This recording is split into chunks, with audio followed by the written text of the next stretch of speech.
বিপজ্জনক অবস্থায় ঝুলছে বৈদ্যুতিক তার, কিন্তু হেলদোল নাই বিদ্যুৎ দপ্তরের। হেলদোল না থাকার ফলে এবার কিন্তু স্থানীয়দের মধ্যেই তীব্র ক্ষোভ জমা হচ্ছে।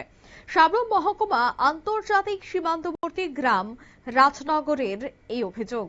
রাজনগর থেকে অভিযোগ উঠে আসছে যে বিদ্যুৎ দপ্তর এবং স্থানীয় প্রশাসন তারা নির্লিপ্ত ভূমিকায় অবতীর্ণ। স্থানীয়দের অভিযোগ যে বহু জায়গায় বিদ্যুৎবাহী তার এতটাই নিচু হয়ে টান পড়েছে যে তাতে সরাসরি মানুষের হাত লাগলেই সেখানে বড়সড় দুর্ঘটনা ঘটতে পারে। রাজনগরের এক রাবার বাগানের মালিক জানাচ্ছেন যে বিদ্যুৎ লাইন বসানোর সময় তারা বারবার বলেছিলেন যে তারের উচ্চতা বাড়াতে, কিন্তু দায়িত্বপ্রাপ্ত এজেন্সি তাদের কথা নাকি শুনেনি। উল্টো বাগানের অনেক গাছ কেটে ফেলা হয়েছে আর তাতে ক্ষতিপূরণও দেওয়া হয়নি বলেই অভিযোগ। কি বলছেন স্থানীয়রা, শোনাবো একবার। এটা হচ্ছে পোয়াংবাড়ি ব্লকের রাজনগর গ্রাম।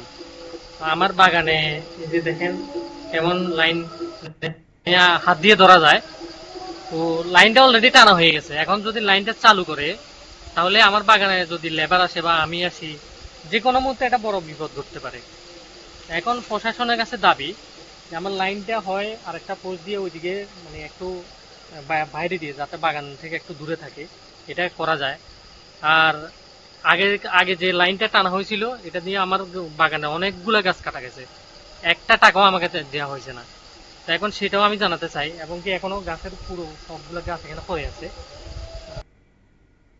আপনারা শুনলেন যে তারা বারবার অভিযোগ করেও কিন্তু কাজের কাজ কিছুই হয়নি, আর যার জন্য এবার বিপজ্জনক অবস্থায় ঝুলছে এই তার। কিন্তু এখন দেখার যে খবর সম্প্রচার হবার পর বিদ্যুৎ দপ্তরের কর্মীরা কোনো ব্যবস্থা গ্রহণ করে কিনা। প্রশাসন এবং বিদ্যুৎ দপ্তর যদি দ্রুত ব্যবস্থা না নেয় তবে এই অবহেলার মাসুল যে বড় ধরনের দুর্ঘটনা হয়ে ফিরে আসতে পারে তার বলার অপেক্ষা রাখে না। নিয়ে নিচ্ছি ছোট্ট একটি বিজ্ঞাপন বিরতি, সঙ্গে থাকুন।